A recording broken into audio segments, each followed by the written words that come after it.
And yep, welcome to our Polytechnic podcast. Hey. Assalamualaikum warahmatullahi wabarakatuh. Hello everyone, how are you? I hope you in good feelings because in a 30 minute you will stay in here with us because we present an exclusive podcast for you. And what's about PBL? What's a PBL? So I'll tell you later, but let me introduce myself before. My name is Febi Amara. I'm from International Business Administration 2A as a host today. And of course, I'm not alone with my special friend. She is. Hello, I'm Azuma Yuni as a sub project manager by 2A class. And some of my friends in behind scene. Say hi, guys. Okay. Okay, how are you, Azwa? Oh my god, I'm good. Thank you for having me here. Of course, I'm so excited to share my experience. Yes. Here. I'm just worried about your condition after all the struggling preparation for this project, right? Yeah, of course. But that's fine, alright? Yeah, I'll find. We hope Okay. it's all fine. Okay, Azwa, I'm already prepared some question for you, and you must answer in 10 minutes. Okay. Oh my god. It's Just kidding. I'm just kidding. Don't take too serious, guys. Okay. Because our podcast we're gonna be enjoy, chill, and fun. All right. All right, of course. Okay. So Azwa, untuk pertanyaan pertama mungkin teman-teman di luar sana they don't know about the PBL. Can you expand a little bit dikit aja tentang PBL? Okay, so PBL or Project Based Learning, actually PBL adalah metode pembelajaran berbasis proyek yang menggabungkan dua metode yaitu teori dan praktek. Jadi di sini dalam konteks Bazar Ramadan kita diajak untuk merancang, menjalankan dan mengatur segala hal terkait bisnis kami. Jadi bisa dibilang ini tuh tahunan dari Prodi Abi ini. Selama bulan Ramadan yang diselenggarakan oleh anak semester 2 dan 4. Anak semester 2 dan 4. Ya. Of course project ini punya target dong. Of course. Apa tuh targetnya? Ya, project ini tentu punya target. Seperti yang Mas tadi bilang bahwa ini adalah project tahunan, jadi kita punya target. Targetnya tentu tidak hanya bisnis kami berjalan dengan lancar, tetapi juga dengan omset yang tentunya banyak. Tentunya dengan omset yang sudah ditargetkan. Nah, itu menjadi limit bahwa bisnis kami berjalan dengan lancar. Okay, that's such as a good things for this project because biasanya kan kita belajar cuma di dalam ruangan tentang keuangan, tentang contohnya adalah behavior konsumen.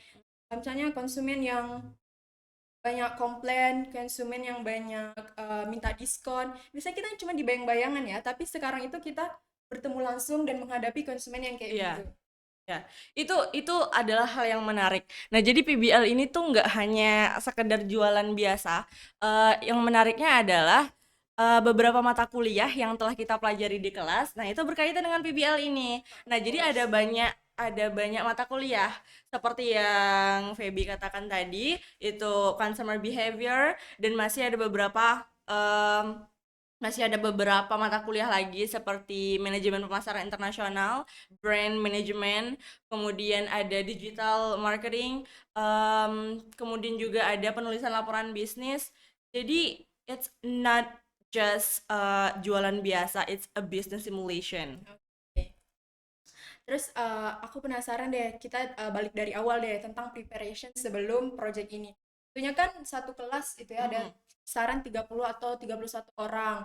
Of course mereka punya jalan pikir yang beda, mindset yang berbeda. Cara kamu sebagai sub-project manager, gimana cara kamu mengatur kinerja tim kamu nih, teman-teman tuh, kamu tuh ada strategi membagi.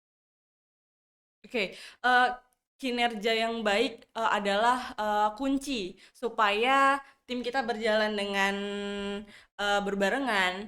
Nah, untuk membuat kinerja yang baik, kita perlu pertama membagi tugas sesuai dengan kemampuannya. Yes. Of course, kita nggak mungkin memberikan tanggung jawab Mereka Jangan nggak mampu. benar. Nah, kemudian yang kedua adalah komunikasi yang baik. Nah, Mhm. kita sering tuh melakukan meeting, evaluasi secara Yes. berkala. Kemudian tentunya yang paling penting yang terakhir adalah menanamkan tanggung jawab di masing-masing anggota tim.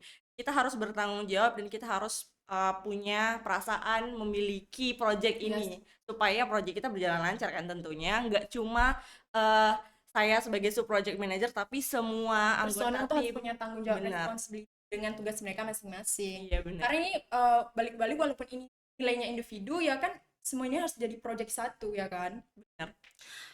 Tentang marketing deh sekarang. Mm-mm. Kalau marketing kalian tuh ada strategi atau teknik seperti apa di media sosial gimana? Di era digital tentu marketing kami gencar memasarkan produk kami di dunia digital ya. Baik itu kami share di sosial media, di status WhatsApp, di status Instagram, di berbagai akun di sosial media, TikTok, YouTube, Pokoknya segala macam media WhatsApp, sosial. semua media sosial kita fokuskan pemasarannya di situ. Kalau untuk promosi biasanya bikin video yang kayak Promosi, video promosi tentu yang trendy ya. Kita harus nih, kita harus mengikuti tren yes. supaya nggak ketinggalan zaman. Apalagi sebagai Gen Z.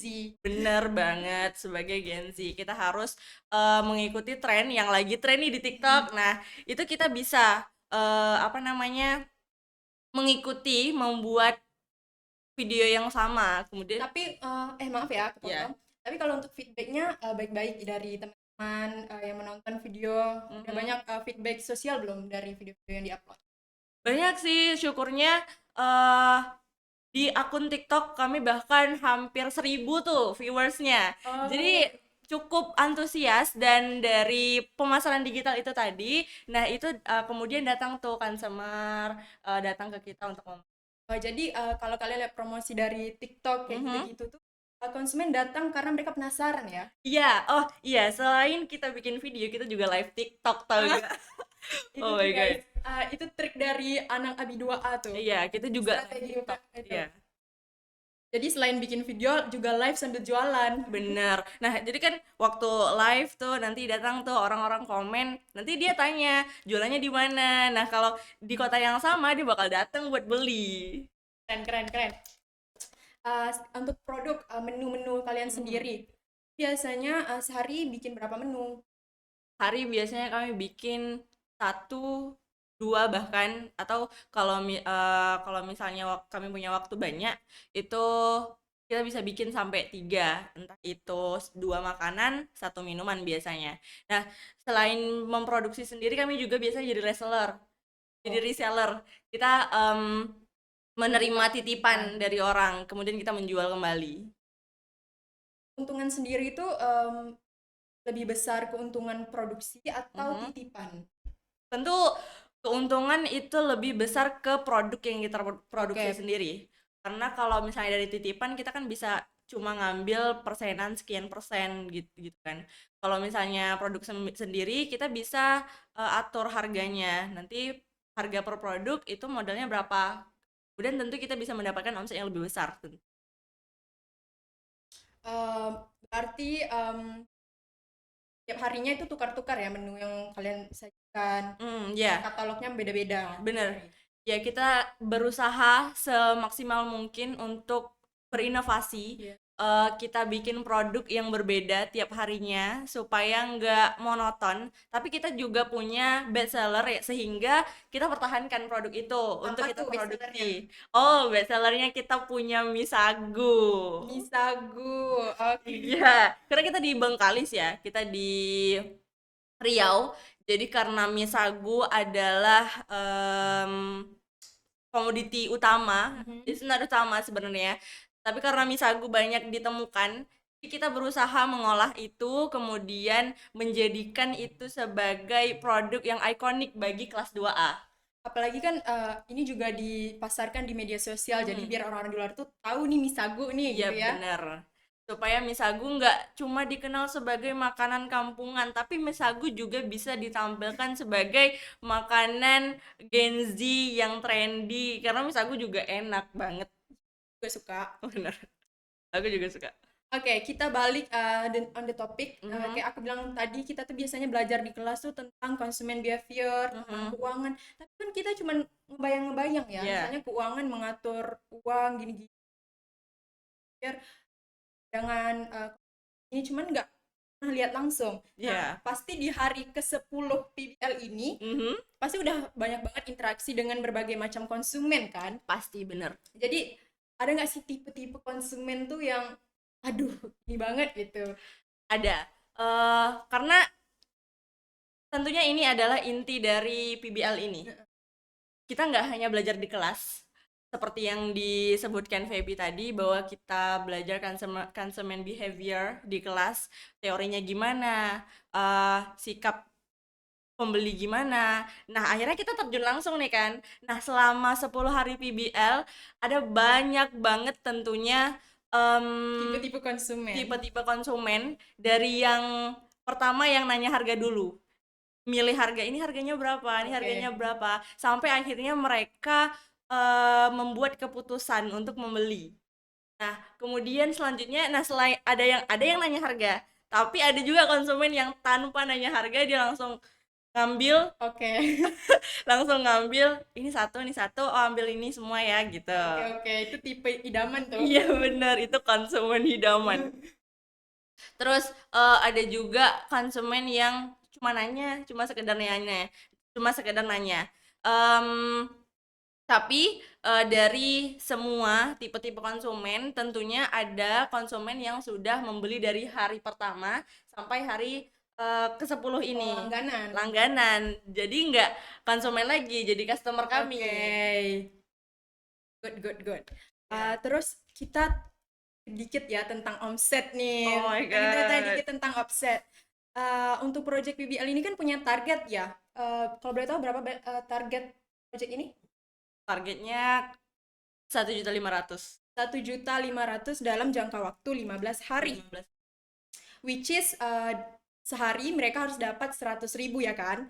Nah, kita tanya nih, untuk kelas AB 2A itu gimana nih perekonomian perekonomian stand bazarnya aman atau gimana? Oh my God. Ya, so far so good. So far so good. Oke. So far so good. Kita berusaha banget untuk mendapatkan omset untuk mencapai target. Dan sejauh ini, alhamdulillah, alhamdulillah target di hari ke-10 insya Allah sudah sampai. Jadi kita tinggal menjalani hari-hari berikutnya untuk mendapatkan omset. Jadi kan kalau dibagi itu 1.500.000 dibagi 15 kan 100.000 per Iya, hari. Nah, untuk omset per hari tuh. ketutup lah ya. Jadi udah bisa menjalani hari dengan tenang lah ya guys. Iya. Oke, oke. Em, Setelah itu aku penasaran nih, mengatur keuangan ya kan. Mhm. Cara kamu tuh kan, tapi ada tim ya, tim bendahara Iya, gitu. tentu ada. Maksudnya untuk produksi hari ini modal produksi segini, untuk beli-beli bahan. Itu Mhm. gimana cara kalian mengatur? Takutnya kan kalau nanti ditulis ke laporan kalau nggak Mhm. balance gimana-gimana kan takutnya gitu. Iya. Oh iya, tentu kami punya tim finance team tentunya untuk mengatur keuangan, untuk mengatur bahwa keuangan kita berjalan baik-baik saja tentunya. Nah, jadi tiap hari itu apa? Ditentukan modalnya sekian. Dan untuk keuangan tentunya semuanya kita serahkan ke tim keuangan supaya tidak supaya tim keuangan tuh fokus. Iya, iya. Ya, Karena semakin banyak campur tangan maka semakin bingung ya kan. benar. Sekarang ini nih yang the main question of today Mhm. adalah jadi kan of course ya di bazar itu nggak hanya satu dua stand ya. Ada berapa stand bazar? Ada 6. Ada 6 stand bazar yang Iya. dimana kalau biasanya kalau stand bazar itu ya menu-menunya hampir-hampir sama, takjil kayak goreng-gorengan gitu-gitu ya hampir sama. Nah, yang penasaran tuh branding apa yang kalian bangun untuk kelas kalian sehingga misalnya ada konsumen nih. Konsumen itu lebih memilih choose your stand dibandingkan dengan the other stand gitu. Mhm. Apa sih branding apa yang kalian bangun untuk? tadi saya sudah sebutkan bahwa bestseller kami adalah mie sagu. Oke. Jadi di antara sekian banyak stand yang sudah menyediakan gorengan, kami ingin muncul dengan eh, suatu produk yang sangat ikonik yang mungkin jarang ditemukan di stand lain gitu. Jadi kami datangkan mie sagu, kami hadirkan mie sagu sehingga orang-orang yang ingin mencari mie sagu, nah itu datangnya ke stand kami. Jadi Bisa kita bilang mie sagu ini pemikatnya lah ya. iya benar, Jadi kalau orang lihat mie sagu, rinci-rincian yang kecil-kecilnya juga ketarik nih ikut. Karena benar, ada goreng-gorengan benar. juga ikut kebeli tuh. Iya, iya. Strateginya, Hmm. branding yang kalian bangun.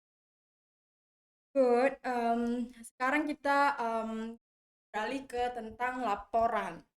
Oke. Untuk laporan udah sampai mana dan laporan itu untuk proyeknya terdiri dari apa aja tentang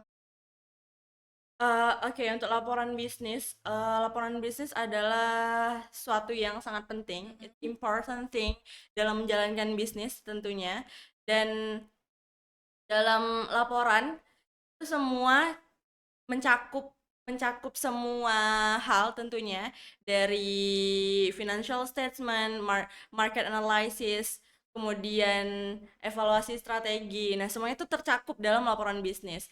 Dan laporan bisnis ini nantinya akan disusun di akhir setelah PBL kami selesai, kami baru akan menyusun laporan bisnis tentunya dengan bimbingan dari dosen pengampu mata kuliah penulisan laporan bisnis. Dan penulisan laporan bisnis akan disusun dengan sebaik mungkin karena laporan bisnis adalah satu hal yang penting dalam menjalankan bisnis. Oke, oke.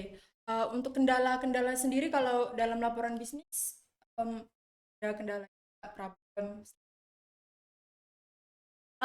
Untuk kendala ya, kalau untuk penulisan laporan bisnis tentunya kendalanya nggak begitu besar. Kalau misalnya kita sudah menyelesaikan PBL ini dengan baik, nanti di akhir kita tinggal menyusun semua hal terkait PBL, baru kita akan menyusun laporannya begitu.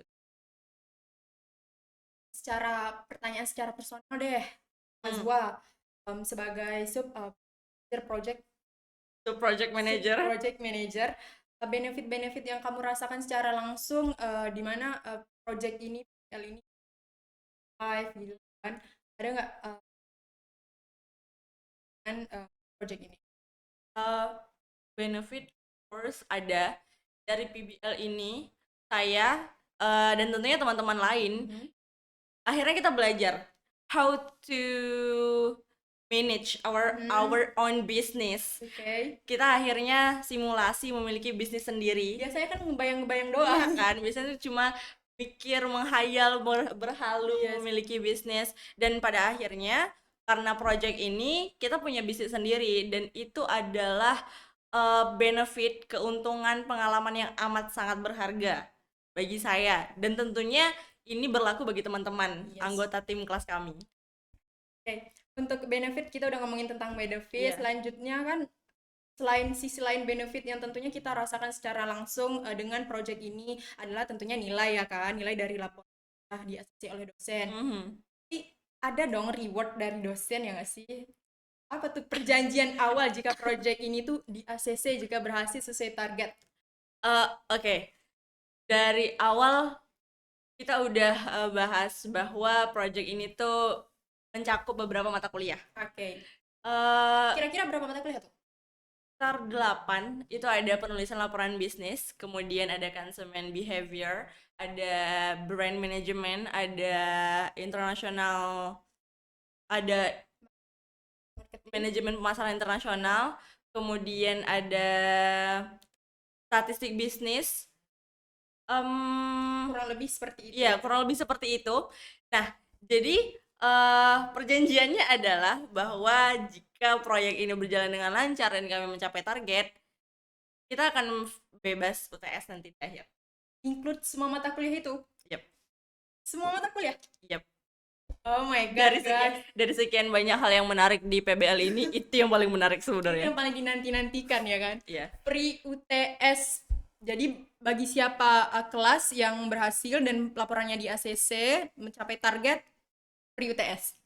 Free middle test. Oh my god. Ya, ya seperti itu kurang lebih.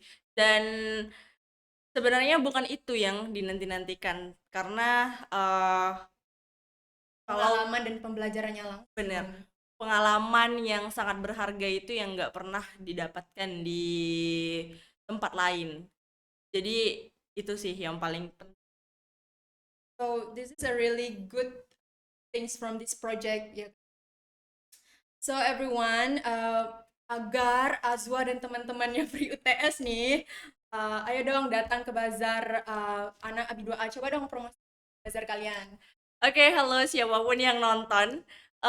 Jangan lupa datang di stand Abi 2A, Bazar Ramadan Abi Polbank. Lokasinya ada di Jalan Hos Cokroaminoto di depan lapangan Koramil. Sebelah musola, sebelum gereja. Nah, Oke. jadi untuk teman-teman yang berada di Bengkalis jangan lupa datang ngabuburit ketimbang keliling Bengkalis nggak jelas, mending mampir ke stand kami. Kami menyediakan berbagai macam takjil untuk berbuka puasa. Jadi teman-teman bisa langsung datang ke stand kami ya nanti. Dan akan dilayani oleh orang yang super seru. Tentu. Okay. So I think that's all our Mhm. podcast. That's a really good conversation. Banyak banget add my knowledge tentang management or something that like that management. That's really fun and good. This is a really good PL. So yeah, everyone, don't forget to come our stand ABA, Mhm. and I think that's all. Thank you so much for watching. But before you skip this video, don't forget to subscribe, comment in below, like and share. And happy fasting day for you to observe it. And we are say goodbye. Bye Bye bye. guys. Assalamualaikum warahmatullahi wabarakatuh.